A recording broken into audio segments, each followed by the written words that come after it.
'Diba? Hanggat nabubuhay ako, hanggat kaya kong ipagtanggol ang sarili ko, katulad din itong issue ko kay Arnel Ignacio, well, hindi ako kailan may mananahimik. Hanggat hindi ko talaga naibigay kung ano yung side ko at hanggat hindi ko talaga nakuha kung ano yung justice para sa akin.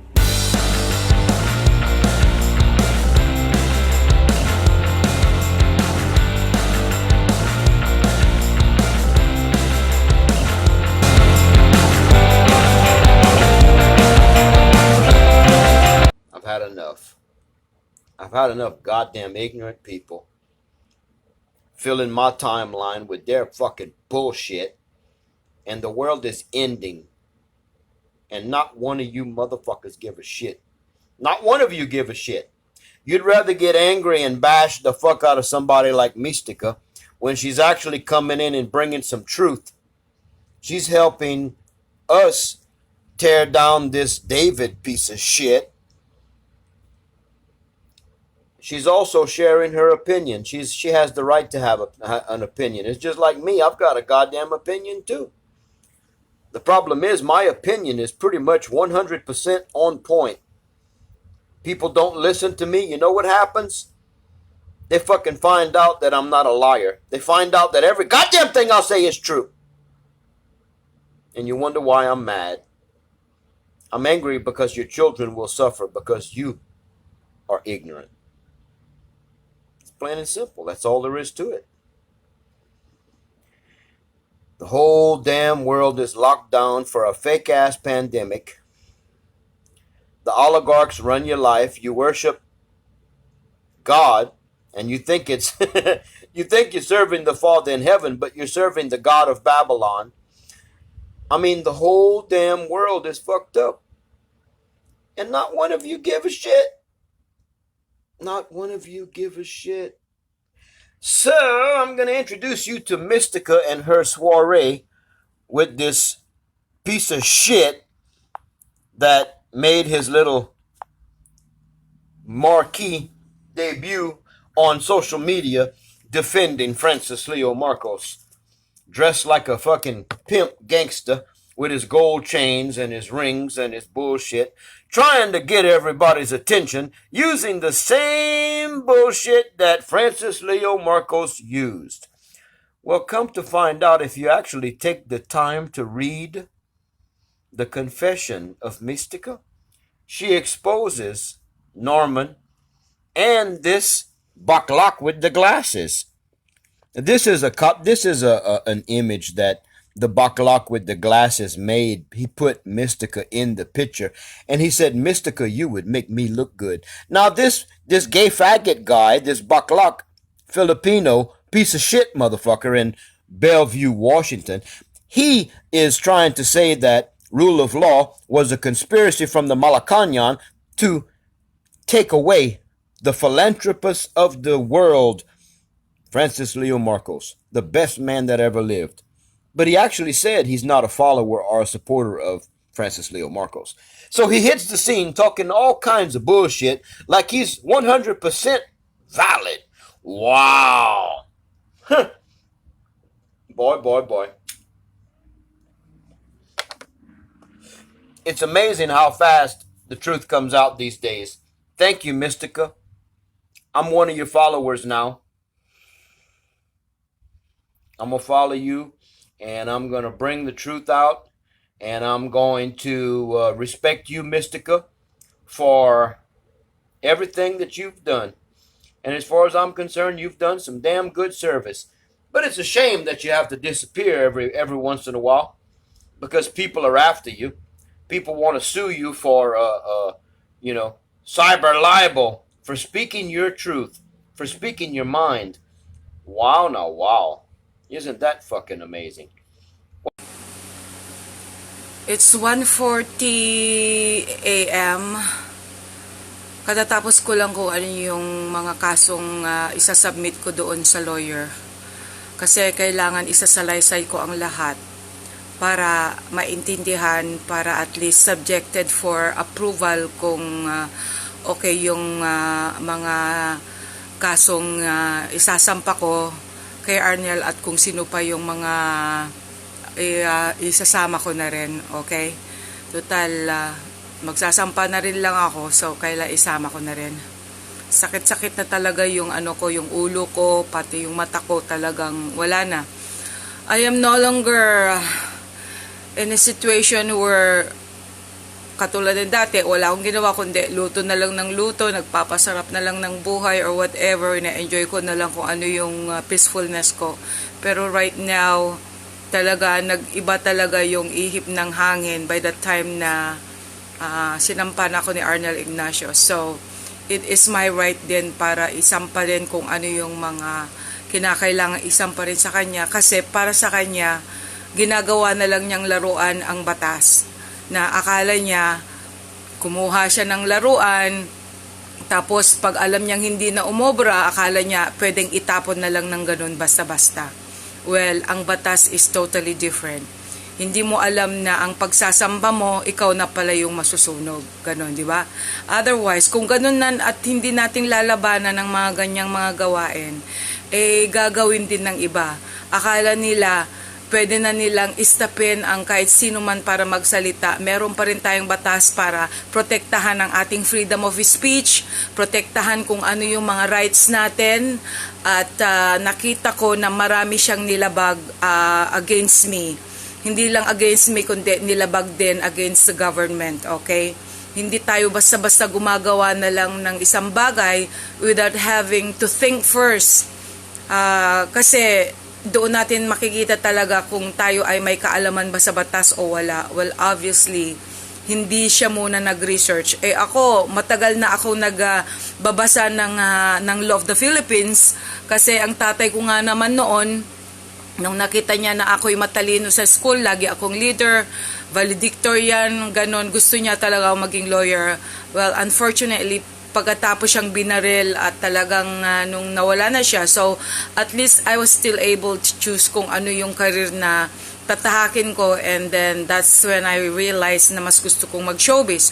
Pero dahil as of now, sa mga pangyayaring ganito, well, kailangan pa iralin ko na kung ano yung naudlot na hindi ko na natapos na katulad ng kagustuhan ng tatay ko. So, yun nga. I really have to exercise kung ano yung kaalaman ko rin, kung ano yung napag-alaman ko, kung ano yung mga na-research ko. Para at least makita ng lahat na ako, tahimik lang ako, pero pag ako ay na-provoke, well, I really have to give out also and show kung ano yung aking category in terms of pakikipaglaban pagdating sa batas, okay?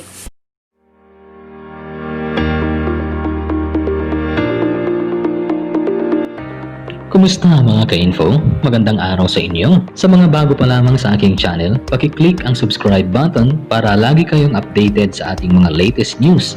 I-click ang kampana para ma-notify kayo sa mga pinakabagong uploads mula sa ating channel. Kami po ang Infographics, isang independent vlogger at YouTuber na may layuning magsiwalat ng mga balita at magbahagi ng sari-saring mga kwento na magbibigay sa inyo ng mas makabuluhang opinyon at dagdag impormasyon sa mga issues sa ating lipunan at bansang kinabibilangan. Bueno, hindi na tayo magpapaligoy-ligoy. Sa mga nakaraang araw, napadaan na ito sa inyong mga news feed sa Facebook. Kahit sa YouTube, maaring napanood nyo na siya. Ang lalaki sa likod ng Mayaman Challenge, ang bagong binansagang internet sensation sa Pilipinas, sa loob lamang ng maikling panahon, nakalikom ito ng napakalaking fanbase at daang-daang libong mga supporters. Pero kasabay din ito ang paglitaw ng mga taong nambabato sa kanya ng negatibong balita. Nagpapanggap lang daw ito at ginagamit ang pangalang Marcos. Isa daw siyang scammer at manloloko. Patunay din ang nakaraang mga kaso nitong kriminal. Questionable din ang pagkakaroon nito ng doble-dobleng lisensya ng sasakyan at dalawang pasaporte na ang pangalan ay Norman Mangusin at Francis Leo Marcos. Di umano ay pineke niya ang mga pangalan niya, nagbayad ng abogado para maasikaso ito at para makatakas sa iba pa nitong mga asunto. Dahil nahahati na ang grupo ng mga tao sa mga oras na ito, kabi-kabila ang beltahan at sagutan na ang nangyayari. May mga video na matibay na nagdudugtong kay Francis Leo Marcos sa pamilyang Romualdez Mga ebidensya ng kayamanang taglay talaga nito, mga pruweba na lehitimo ito at hindi nanloloko. Pero kasabay din ito ay mga ebidensya din na nagdidiin sa kanyang lihim na pagkatao. May mga konkretong evidence din sa mga negatibong balita na pinupukol sa kanya. Ano nga ba ang totoo? Ano ang agenda sa likod ng mga drama na ito? Tayo po ay hindi magpo-focus sa positive at negative na mga balita sa kanya. Marami na ang mga katulad nating vlogger at mga YouTubers na naglalabas ng video tungkol sa kanya, at napansin natin na karamihan sa mga ito ay paboro sa kanya, pinagtatanggol siya, at ano daw ang pakialam ng mga tao, ang importante, tumulong siya. Ito lagi ang drama. Tuwing may mga bagong post o video na lumalabas at nagtitrending, madami ang natutuwa, at oras na may pumuna o kritiko, inaabot ito ng pambabash, at lagi na lang ang rason. Ang importante daw ay tumulong ito. Kahit ano daw ang pagkatao nito, hindi na importante, basta nakatulong. At dahil sa tingin natin ay marapat na tayo ay bahagi ng balanseng paghusga at tayo ay naatasan sa responsibilidad na ito, minabuti nating manahimik na lang muna. Huwag makisawsaw sa issue dahil napakaaga pa para magbitaw ng isang konklusyon. Pero isang araw, napuna na natin ang nakakabahalang trend at tayo na ay naalarma. Nabubuo ang isang uri ng kultura sa social media o isang mentalidad na mapanganib sa istruktura at pundasyon ng politika at lipunan. Ang moralidad ng mamamayan ay tila nabahiran ng isang pananaw na maaaring gumiba at sumira sa kredibilidad at prinsipyo ng pagiging tama. Kung ang pagtulong ang bagong basehan na pala ng mga Pilipino para ihanay ang isang tao na mabuti ito, na hindi na pwedeng usigin, questionin o kontrahin, delikado ang kaisipang ito dahil maaari na itong maging pamantayan ng mga susunod na henerasyon. Kung ang isang agenda ay malinis, madalas ito ay isang agenda na walang motibo sa mga susunod na araw. Natural na ito ay walang inaaning kritisismo o pagbabatikos. Sa kaso ni Francis Leo Marcos, ito ay naging mukha ng bagong kultura ng mga Pilipino. Nag-evolve na yata ang crab mentality natin. Hindi ko alam kung ito ay gumanda sa paraang inaangat na natin ang iba sa maganda nitong ginawa o mas lumala ang crab mentality na ito. Sumasang-ayon na tayo sa pagpili ng moralidad base sa kagandahang loob na naiambag ng tao. Wala namang masama dito. Yun nga lang ay ang kataga na paulit-ulit na nating nababasa. Ang importante, nakatulong. Baliwala na ang pagkatao nito. Tayo ay maninindigan sa pagkakataong ito. Marami ang magagalit sa video na ito, pero ang layunin natin ay hindi manira, kundi maipakita ang isang banta na maaring mangyari sa uri ng mentalidad na ito. Bibigyan kita ng isang matibay na senaryo. Umpisahan natin sa isang tanong. Paano kung biglang isang araw sumabog ang balita at nagsalita si Francis Leo na siya ay isang bahagi ng isang plano? Ano ang mga plano na ito? Dalawa. Una, pabanguhin ang pangalan ng Marcos. Sa bandang huli, kung mabisto siya at alinman sa dalawa na nagpapanggap o hindi, magtatagumpay siya na maisagawa ang plano, ang mapabango ang Marcos. Sa kabilang banda, kung mapatunayan na siya ay nagpapanggap, tagumpay pa din ito sa mga plano dahil may makikinabang dito. Walang iba kundi ang politika sa ilalim ng dalawang nagbabanggaan sa gobyerno, ang mga dilaw at pula. Sino ang magiging biktima sa bandang huli? Tayong mga Pilipino. Napaglaruan na naman tayo para sa isang pagtatanghal na paulit-ulit na estratehiya ng mga politiko. Ang sinasabi natin dito ay mag-ingat tayo sa mga post na sinasabi natin. Nakaka-impluwensya ito sa pangkalahatan at ang pinagsama-samang pananalita ay nagpapabuklod at nagpapalakas sa kultura. Ang hindi natin gusto sa mga post ay ang mga salita na basta tumulong, ayos lang. Basta tumulong, pwede na. Period. Wala nang pag-uusapan. Nakakalungkot na sa sobrang kahirapan ng bansa na uuwi na lang tayo sa pagsang-ayon kahit hindi ito tama. Mali ba na tanggapin ang tulong mula sa isang taong nais tumulong? Hindi po ito mali. Pero ang isang napakalaking pagkakamali ay ang mga uri ng pasasalamat at pananalita ng ilan. Ayos lang kahit na sino ka, basta importante, nakatulong. At ang iugnay ito sa mga supot na politiko ay mas mapanganib na pagkalampag para magising sila at umaksyon sa nagaganap na krisis na ito. Yaman din lamang na tayo ay hindi sang-ayon sa mentalidad na ito at tayo ay narito na sa topic na ito. Maglalaan kami ng paghamon para sa lahat ng Pilipinong may ambag sa nangyayari sa drama na ito. Kung isa ka sa mga taga-subaybay ni Francis Leo Marcos at idol mo na din siya, sa susunod na eleksyon, kailangan pag bumoto ka, hanapin mo na ang katulad niya. Punuin na natin ang Pilipinas ng mga pinunong matulungin. Ayos lang na questionable ang pagkatao basta makakatulong. Ang tanong, ilan na nga ba ang politikong pinaupo natin, tumulong pero may mga tagong ambisyon? Ang masaklap hanggang ngayon, wala namang sagot sa problema. Walang konkretong mga solusyon, lalo pang naghihirap ang bansa sa gitna ng lumolobo na nating populasyon. Nagagalit tayo sa mga bayarang media dahil sa mga bias nilang opinyon. Hindi nga ba't sila may mga malaki-laki na ding naitulong? Nagagalit tayo sa mga korap na politiko. Hindi nga ba't madami din naman silang foundations at mga naitulong? Sa panahon na kailangan na nating tumanaw ng utang na loob, sana ay maging makatwiran tayo at umusga ng tuwid, hindi dahil lang sa kadena ng salitang pagtulong.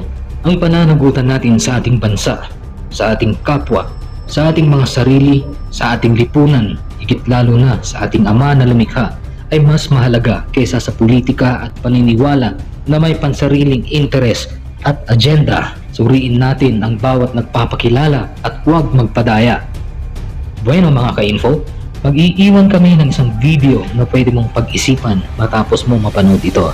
Sakali mang dumating ang araw at magamit si Francis Leo Marcos sa mga landas ng digmaan sa politika, ito ang payo namin sa lahat. Kung sa dilaw ito papanig, alam mo na. Kung sa pula ito papanig, mas alam mo na. Kung ang kulay ng pagtulong ay may bahid politika, tanggapin ang pera, iboto ang kursonada, sabi nga nila. Pero pakatandaan natin, sa bawat desisyon na pinili natin, ang mananagot nito balang araw ay mga anak natin.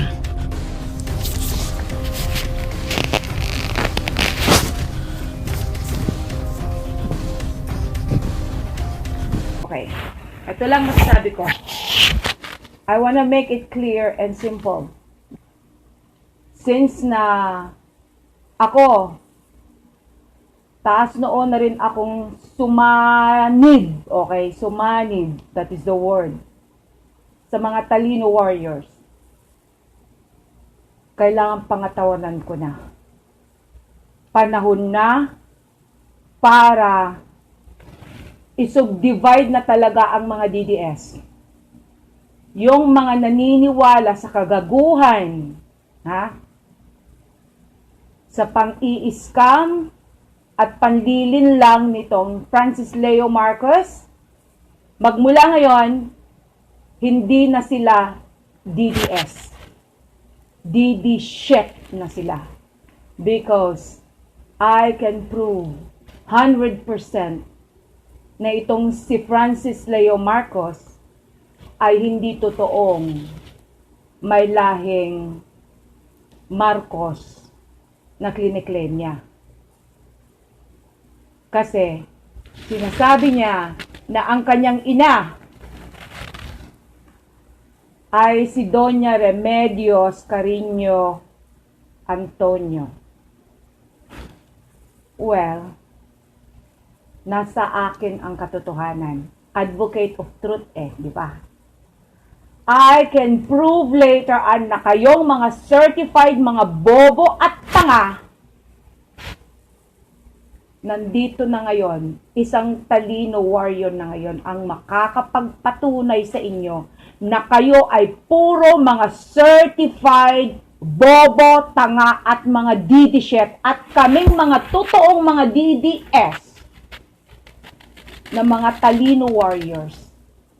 Mapapatunayan namin na ang sinasanto, dinudiyos o kaya ina-idolize ninyo na gago, ha? Madadagdagan ang kanyang kaso.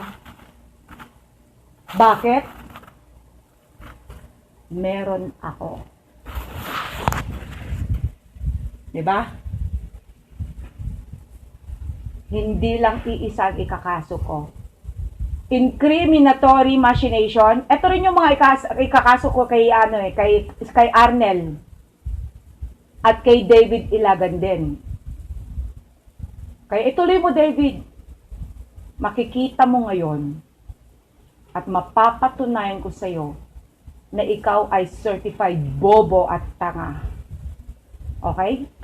At dahil sa kabobohan mo, itong binabalak mong gawin kay JR, na sinasabi mo na pwede mong bawiin kung ano yung complaint mo sa Francia, basta he has to go out there para mag-ask ng apology na mali yung kanyang ginagawa. Wow, ang galing mo.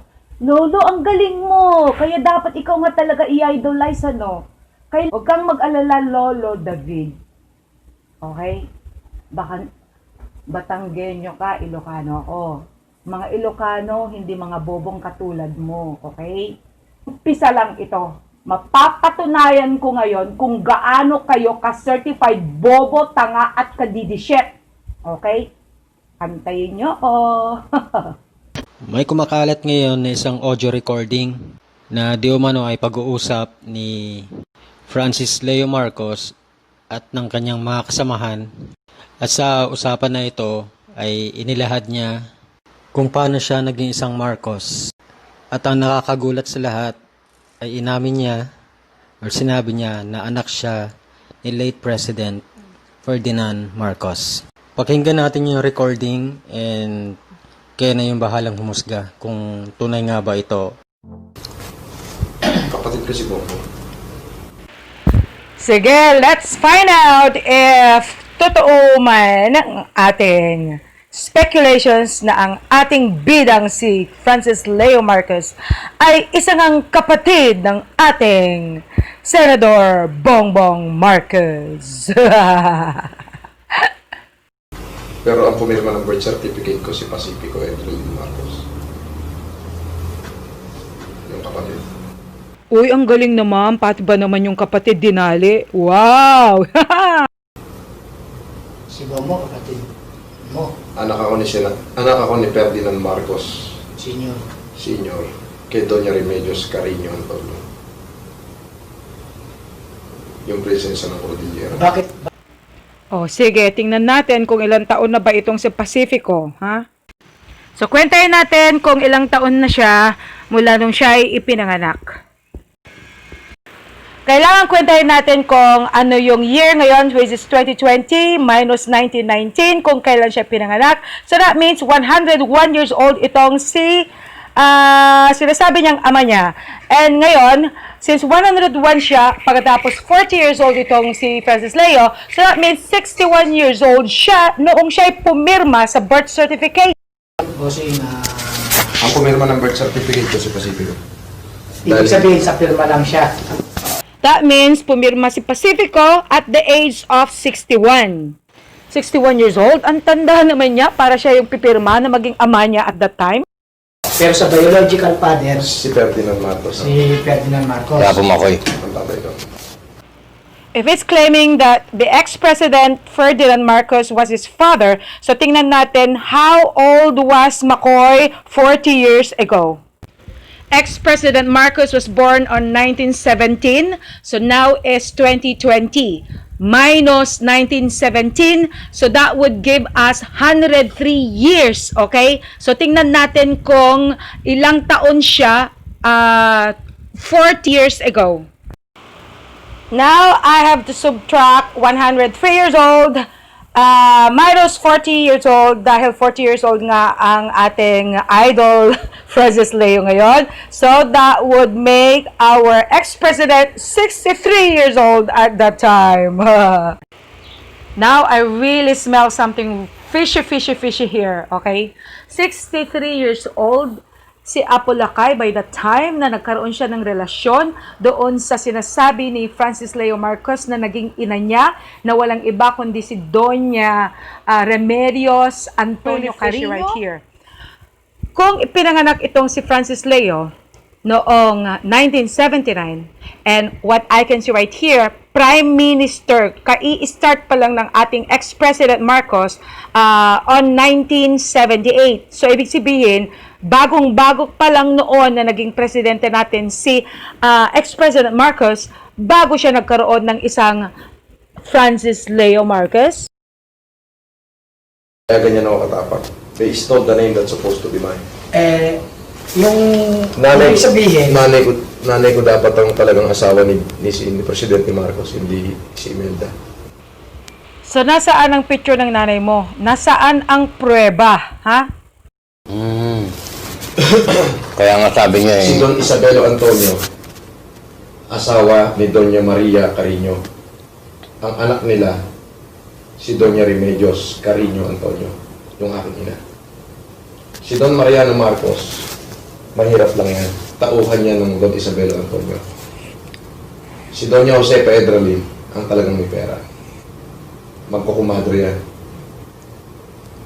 Nagkasundo sila na dapat ang unang anak na panganay na lalaki ni Don Mariano at ni Doña Josefa ikakasal sa unang anak na panganay ni Don Isabelo Antonio at saka ni Doña Maria Carino. Si Doña Maria Carino, kapatid ni Mateo Carino, yung chief plane ng buong Cordillera. Yung tinatawag na meron tayo sa ating konstitusyon na Mateo Carino Doctrine. Meron tayo yan. Kahit i-type mo sa Google, Mateo Carino Doctrine. Pag sinabing doctrine, batas sa Republika ng Pilipinas. Makikita mo sa Google yan, Mateo Carino Doctrine. Mateo Carino Jose. Doctrine, nasa Google yan, Mateo Carino Doctrine. Eh kaso puta nga, sundalo, si Makoy, mamamatay na sa gera sa Bataan. Nanay ko, kapapanganak pa lang eh. Nag-guess mo? Nag-aaral lang nanay ko sa UP. Pag-graduate na, University of Baguio. Si Ferdinand Marcos, Speaker of the House na. Nagkaroon ng Miss Manila. si Imelda yun eh. Miss Manila. Nagalaw ni Makoy si Imelda. Hanggang sa binlockmail na ng Romualdez si Marcos. Lumuhod si Ferdinand Marcos. Kaya pala, ano? Pakinggan mo muna kasi. Lumuhod si Ferdinand Marcos sa lolo ko. Sa Lolo Belo. Tinawag ni Lolo Belo si Berong Bulag. Yung Berong Bulag, yun yung pinaka-leader ng Balaha. Tauhan ng Lolo Jose, ng Lolo Belo. Lumuhod si Ferdinand Marcos kay Lolo Belo. Ang sabi niya, Amang, when I undertook the experiment, I know I had to pay the price. Kasi nag-experiment siya kay Imelda. Tingin niya si Imelda. Ngayon, kasalan na. Nabigla yung mga Antonio at Carino. Eh, puro mandirigma yan. Si Doña Maria Carino, may-ari ng buong Cordillera yan. Ay, katabi ng Cordillera, Ilocos Norte. Oo, katabi lang yan. Magkatabi lang yan. Pagbaba mo ng bundok, Ilocos na. Kapag ng Ilocos yan. Magkumadre yung lola ko at saka si Doña Josefa Edralin. Kaya pala Tandali. Sige. Kaya mo matapos. Ngayon, sabi ni Marcos Lumod yan, Amang, when I undertook the experiment, I know I had to pay the price. But it should not to be Imelda who pays such a price. Kasi ang order ni Lolo Belo, paayin lahat ng Romualdez hanggang third degree generation. Yun ang order ni Isabelo Antonio. Ni Don Isabelo Antonio. Ang in-order niya, si Berong Bulag. Napelikula yung pangalang Berong Bulag. Si Anthony Alonso ang gumanap, yung pinakamatigas na guerrilla sa buong Pilipinas. Berong Bulag yung parang pirata. Bulag isang mata, no? Oo, yung parang pirata. Oo. Si Berong Bulag. Ngayon, sabi ng lolo ko, sige, patatawarin kita, pero dapat matupad ang kasunduan. Kailangan magkaroon tayo ng anak ni Rene, at ayoko isilang ang apo ko na walang kinikilala ka. So, nagpakasal na si Imelda at saka si Bobo. Kaya si Ferdinand, nagkaanak na sila. Tatlo. Si Mama nun, ayaw na makipagkita kay Epe. Ayaw niya naman. Eh, wala siyang magawa kasunduan. So, nagpunta sila ng Belgium.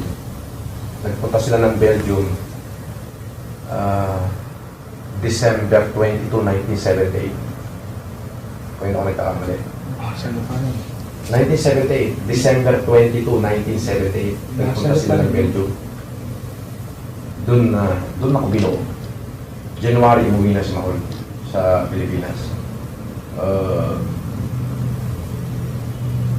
March, umuwi na mami ko. December 2019 na 1979. Eksakto, siyam na buwan.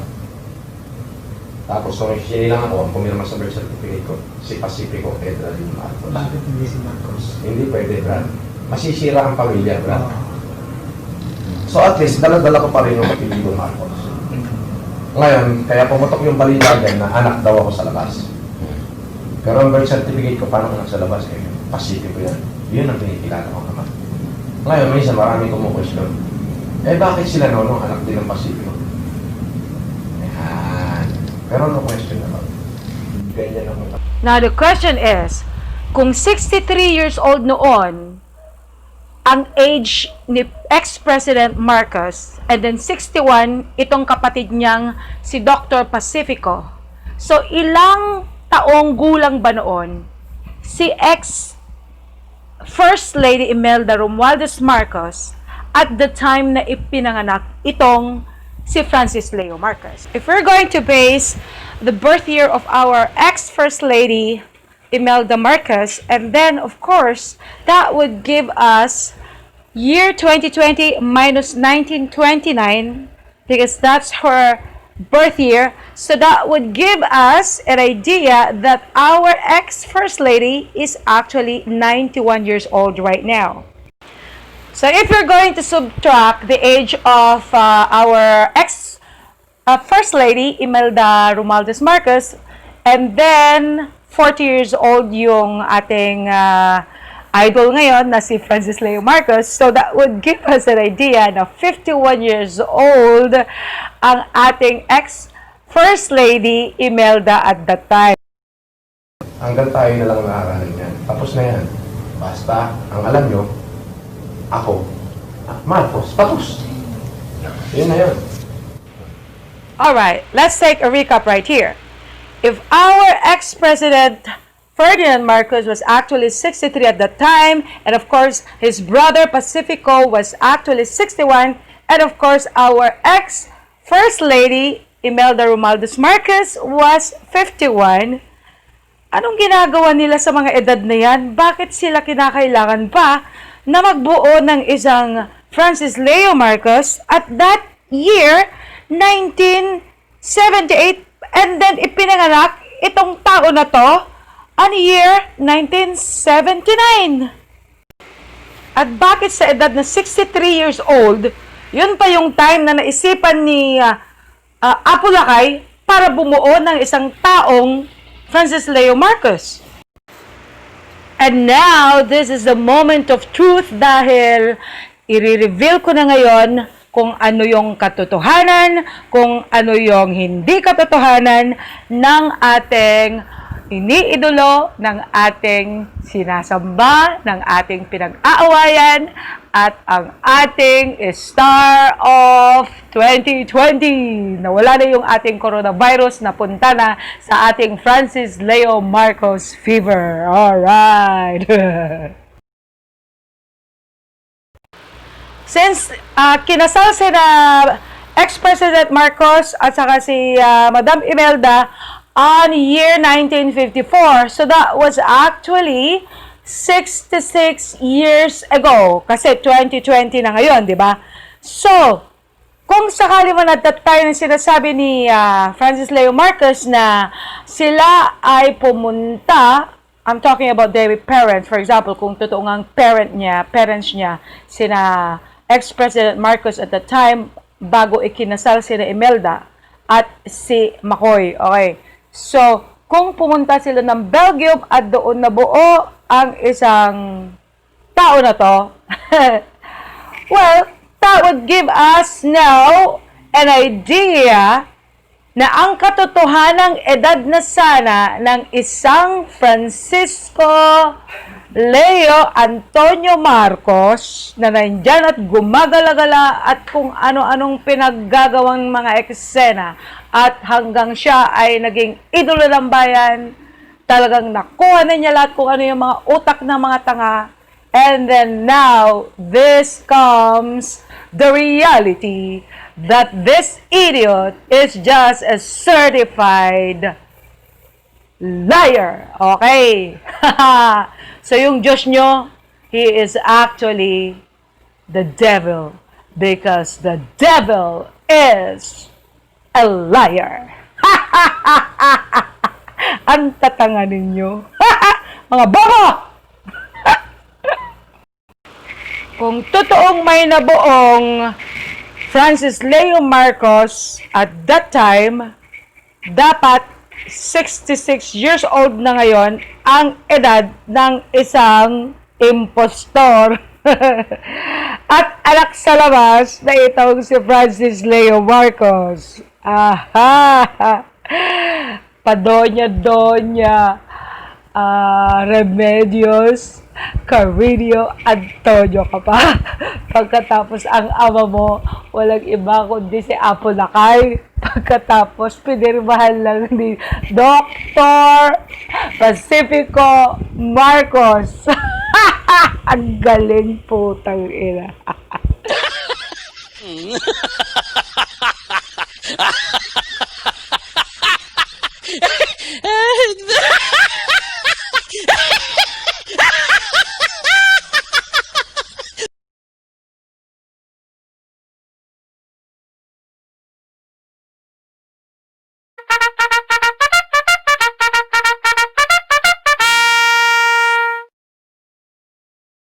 Ladies and gentlemen, let's get ready to rumble!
Makikipagsunugan talaga ako ng pera sa kanila. Gusto nila, sunugin nila ako ng pera nila. Pero sisiguraduhin ko, hindi pa ho ako napapasok. Ubos na yung pera nila. Si Imelda sa akin humihingi ng pera, si Bongbong sa akin humihingi ng pera, si Imee sa akin humihingi ng pera. Ibig sabihin, nasa akin lahat ng kayamanan ng Marcos. Oo, sino ang Marcos niyo? It's alive!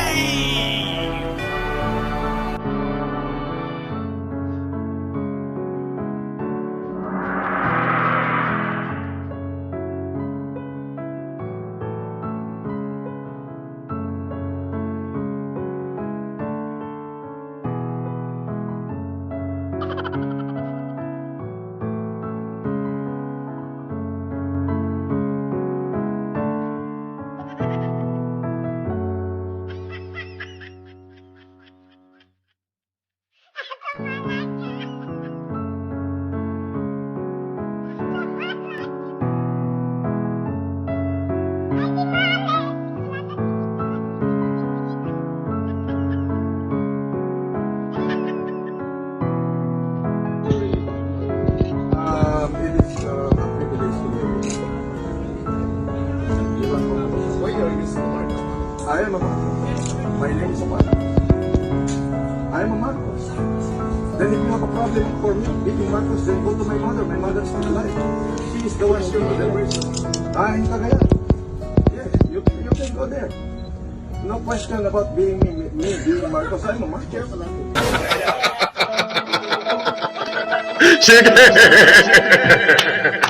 Lang yan. Binuhos ko na nga ho lahat eh. Lahat. All out na ako. If I will put it in millions, sobrang daming millions po nang nagastos ko na. Baka kalahati na ho ng isang ira ng isang buong munisipyo. Ulitin ko, hindi ho milyon lang ang nagagastos ko. Milyon ho talaga. Sobrang laki. Mr. Clavio, kahit minsan hindi ako nanghingi ng donasyon. Baka ikaw. Bibirahin kita araw-araw. Anong masama sa style ko, Mr. Arnold Clavio?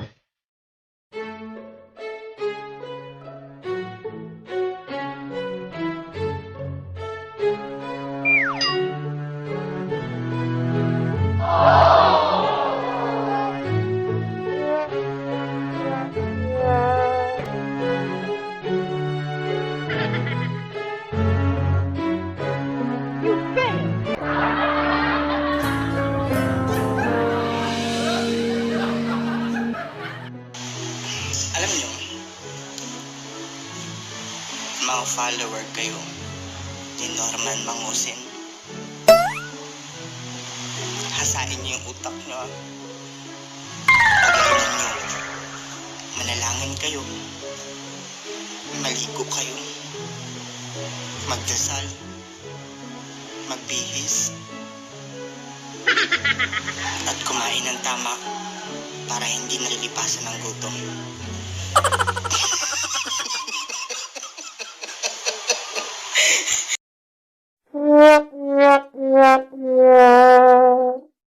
Ladies and gentlemen, let's get ready to rumble!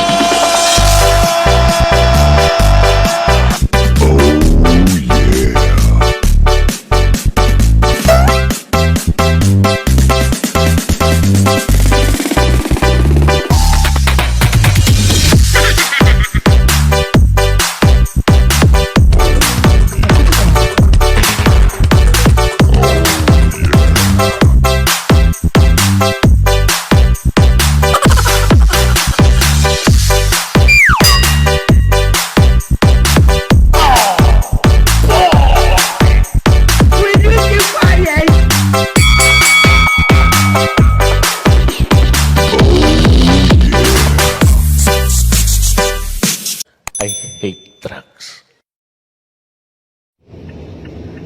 Ito po yung pangalawang liham ni Boss at ngayon ko lang po siya mababasa. Alright. Ako po si FLM. Ginawa ko ang sulat na ito upang basahin ni Yama sa harap ng publiko.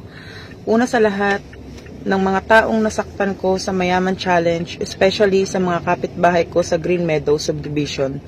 Ako po ay taos puso at buong pakumbaba na humihingi ng tawad sa inyo kung nasaktan ko po ang inyong mga damdamin.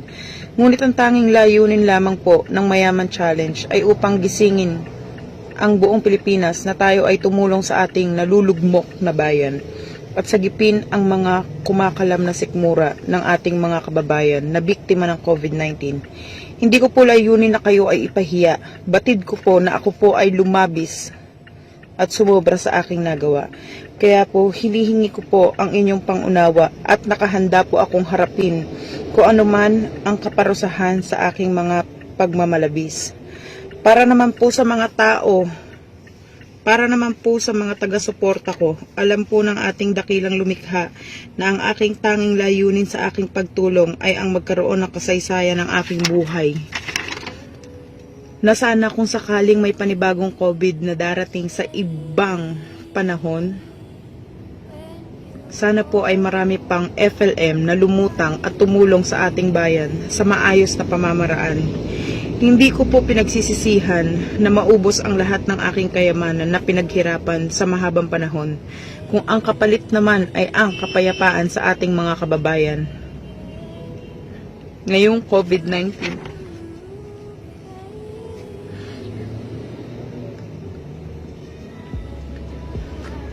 Kung sakaling ako po ay bigyan pa ng ating Panginoon, ay kapal ng panibagong umaga at malalampasan lahat ng pagsubok sa aking buhay. Makakaasa po kayo na itutuloy ko po ang pagtulong sa mga kapuspalad nating kababayan. Salamat po, Francis Leo Marcos. Ayan po. Maraming salamat po sa lahat ng mga sumusuporta at patuloy na naniniwala kay Boss FLM. Maraming salamat po sa inyong lahat. Sana po malagpasan na po to ni Boss. Ang layunin ko lang naman dito yung makatulong, hindi para makaperwisyo. Pero ganun talaga, tatanggapin ko yung persecution na walang problema kung ako'y pinapersecute.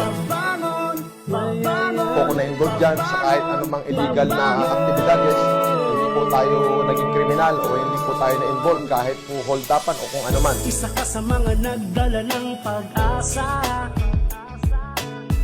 kahit pa napakarami ng mga hindi makapaniwala sa nagawa.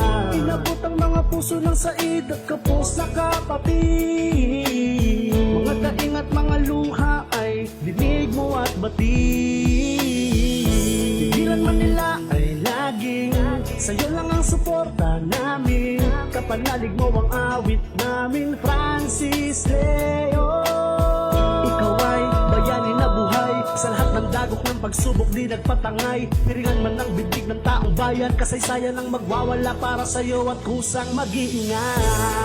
Magbangon tayo, lalaban We support FLM. mahal ka ng Pinoy, Francis. We love you, Idol FLM, kasama ng mga small YouTuber na nagtutulungan. So, long live! Lalaban tayo, mahal ka ng Pinoy, Francis Leo. Sa isang beses na pagkatapapit, ulit tayong babangon. Lahat ay kakayanin kahit na anumang hamon. Huwag tayong magpapatinag, anuman kataas ang alon. Lalampasan ang bagyo na parang agila sa pag-ahon. Nandito tayo sa bansang maraming bumubulong. Kung sino pa ang tumutulong ay siya pang nakukulong. Mga kababayang Pilipino, tayo ay magkaisa at iparamdam kay FLM na di siya nag-iisa. Hindi ko maitatanging ikaw ang idolo ko, kaya ganun na lang itong nadarama ko. Ipinaglaban ka sa vlog, ipinaglaban sa kanta, kasi alam ko na malinis ang hangarin mong dala. Pag-asa ng mga Pinoy, ikaw ang nag-apoy. Kahit na anong mangyari, sana ay yung ituloy ang pag-ibig mo sa kapwa. Pag-asa ka ng bayan, Apoleo. Bayani ka ng inang bayan. Itong kalooban, sagradong puso, may binditado Pilipino, pintura at sining ka sa mapat globo. Apoleo, dugong bughaw, sugong bayani. Buti, nagsilbing susi sa dukhang nagdadalamhati. Sa epidemya, sinagupa mo, sumpa ng kagutuman. Pasan ang nasa nilayan sa talampakan ng lipunan. Pagsabayan, bayan paglaya mo'y sinisigaw. Sa mundong ibabaw, bilanggo ang alilang kalabaw. Sa aming puso, itinuturing na bayani. Ano mang mangyari, nandito lang palagi. Kami sa iyong likod, handa kang ipaglaban sa mga tao na patuloy kang sinisiraan. Katotohanan ay di nila kayang dayain, dahil alam naming malinis ang iyong hangarin. Nakatatak na sa bawat puso namin pangalan mo. Asahan mong kasama mo kami sa bawat laban mo. We support FLM. Lalaban tayo, mahal ka ng Pinoy, Francis Leo. We support FLM. Go, go, go! Lalaban tayo, mahal ka ng Pinoy, Francis Francis Leo. Yo, isa ako sa naniniwala na di mo magagawa bintang lahat na namang hinala. Lalahatin ko na lahat ng mga supot na humihila. Sa'yo mababa na wala magawa, kami na ang bahala. Bangon, laban, huwag kang susuko. Tumindig kang mabuti, pagpatuloy ang nasa puso. Isa ka sa mga Pilipino na tumutulong, at isa ka din sa mga iniidolong may dunong. Walang dahilan upang iwanan namin. Kami ay kasama mo sa mga mabuting hangarin. Hindi isa, hindi dalawa, kundi milyong-milyong Pilipino ang nagmamahal. Kaya't patuloy kami sa taas nagdarasal. Kapit bisig walang iwanan, manalig sa may kapal. Dahil bukas ay liliwanag, di magtatagal. Francis Leo, ikaw yung taong kinararangal. Napakadaming natulungan, hindi lang iisa. Hanggang ngayon, hindi pa rin badilat ang iyong mata. Kasi ba nasa pawala ang iyong maging tulad niya? Lumahagi ng kayamanan sa hukay di madadala. Hindi isang politiko, isa lang siya panitiko na tumutulong sa kapwa kahit maraming kritiko. Hindi katulad ng boss mo, pagkahalal ay nagsitago. Malakas magsalita, makautos laki ng gusto. Francis Leo sa Pilipinas, ikaw ang buhay na bayani. Idol ka ng masa, at kung ituring ng iba, ikaw ay natatangi. Tuloy lang ang laban, abante lang, huwag kang susuko. Pasasaan matatapos din ang pagsubok. MLM, babangon din tayo. Babangon tayo, lalaban tayo. Mahal ka ng We support Francis MLM. Leo. Support MLM, no? One love. Mahal ka ng Pinoy, Francis Leo. FLM, tatlong letra ngunit napakadaming natulungan.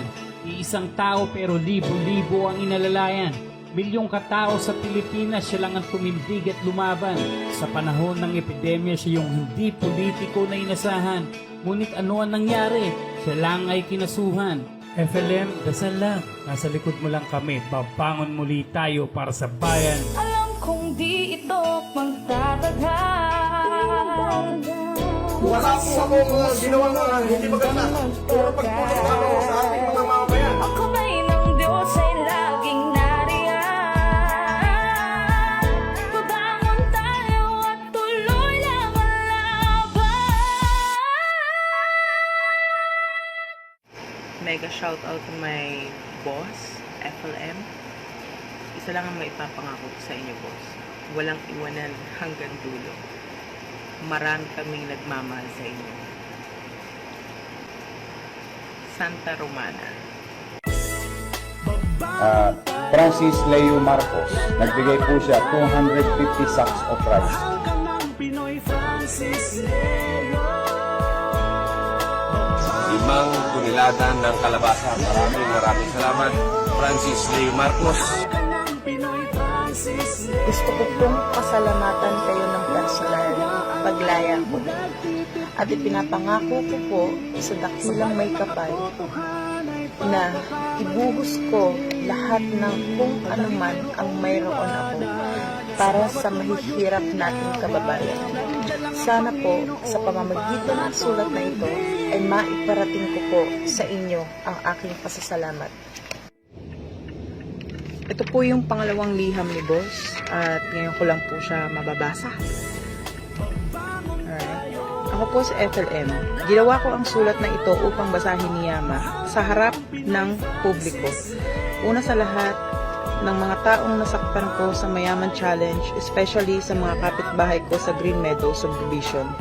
Ako po ay taos puso at buong pakumbaba na humihingi ng tawad sa inyo kung nasaktan ko po ang inyong mga damdamin.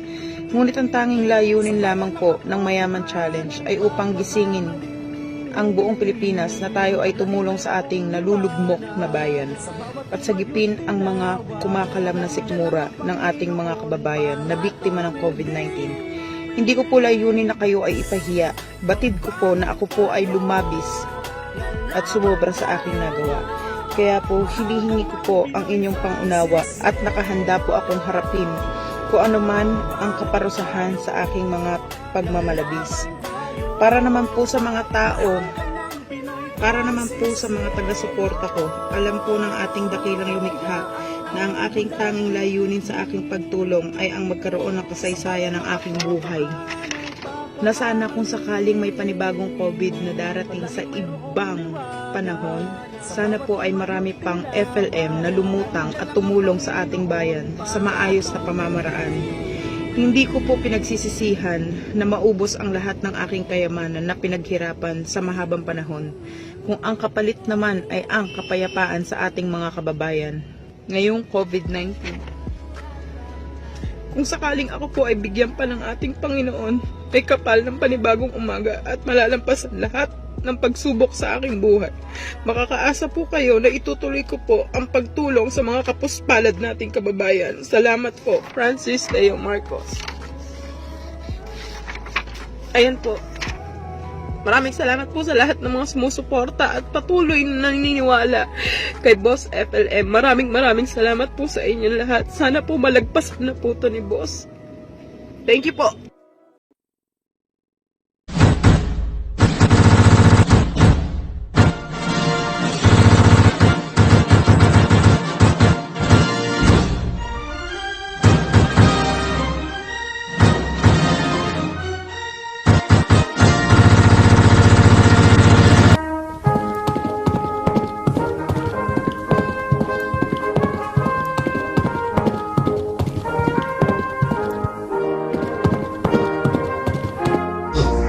Capital. 27 mayors ng Pilipinas na pumunta sa opisina. Napakapalad po dahil nag-grant po ang request na ang foundation ko ay handang gumastos ng over 100 million para sa bayan ng Lasal, and it is started tomorrow. Oh my God!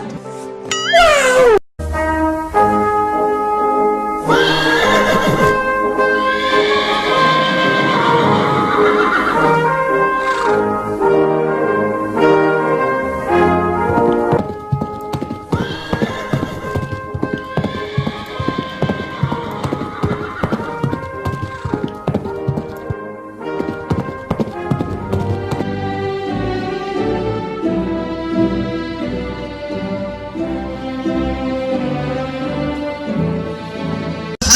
Para sa bayan ng Lasal, and it is started tomorrow.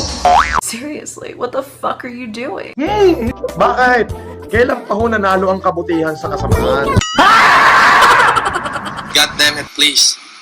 Sabi ko nga, in every law, in every rules, there always been an exemption as long there is a justification. Especially if it is for humanitarian in reason. Wow. God damn it. This is humanitarian in reason. Now ask me, how am I related with them? It is a privileged communication. But I have not the liberty to divulge information pertaining to any one of those part of the first family. Are you related to the Marcos? It is a privileged communication. Yun lang po masasabi. Why are you using the Marcos family? I am a Marcos. My name is a Marcos. I am a Marcos. Then if you have a problem for me being Marcos, then go to my mother. My mother is still alive. She is the one who... Ay, magalang. Yes, you can go there. No question about being me being Marcos. I'm a Marcos. Eh, ikaw fake news ang lakad mo eh. And my mom is from, my mom is Igorot in Ilocano. And my mother, inspired by the great doing of the former President Marcos. So he taught me how to be kind. That hindi lang ako nabubuhay para... Yun po yun. And yung nanay ko po, it so happened that inspired by the wrongdoing of the former President Marcos and the... NANI?! お前はもう死んでいる。 Good morning, everybody. Okay. That's my trainer. He's not only a good basketball player and a good gymnast rocker, but a good dancer. Putang ina mo! Baka ng ina mo! Actually, I don't wanna do these exercises. It just so happened that when I inquired in Villa Medica, in Germany, for having my stem cell, 20 years younger, they want me to do all these cardio exercises for me to be able to undergo the treatment of stem cell in Villa Medica in Germany. I had my ticket, I already booked, I already paid for it. But this is the requirement, so I have to do this. I don't like to do it, but it just so happened that I need to do this. Good morning, teaching everyone. See you soon. 5 minutes later.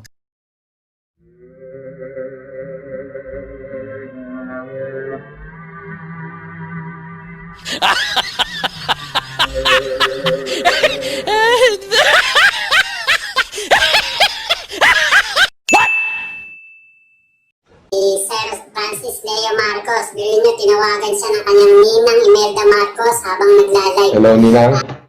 So ito mga kaibigan una tawag niya ninang. Kung dati pa ito April 4 kung ninang yan, bakit ninang ang tawag Imelda Marcos? Dapat tita. Tanga-tanga. Halatang nagsisinungaling mga kaibigan. Kung napaniwala kayo na Marcos siya, dapat tita ang sasabihin mo, hindi ninang. Ha?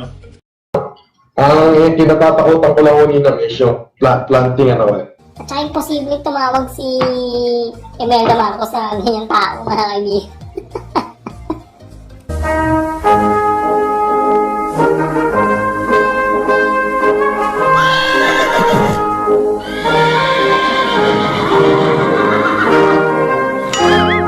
Uuwi na si Pelen, hindi siya nakulong. Kaya mga mukha kayong tanga.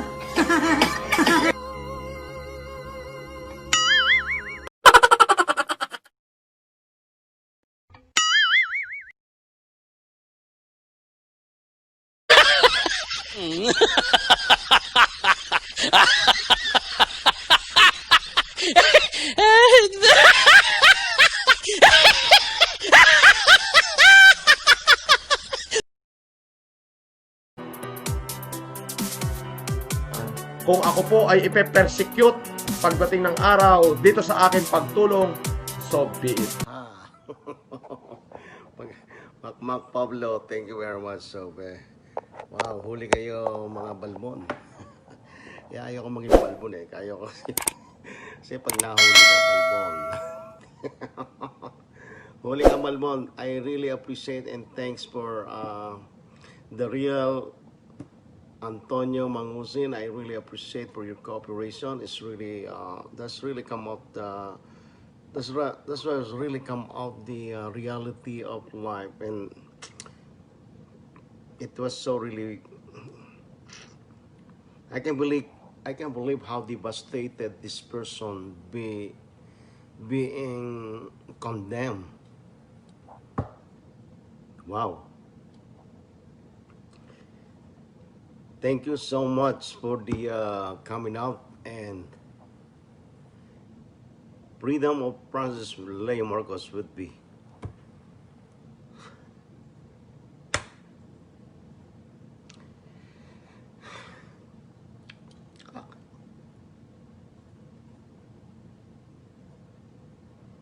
Kasi you know, like I'm telling you all you guys, devils, the evildoers will not win. And like I'm saying, win. And like I'm saying, win. And like I'm saying.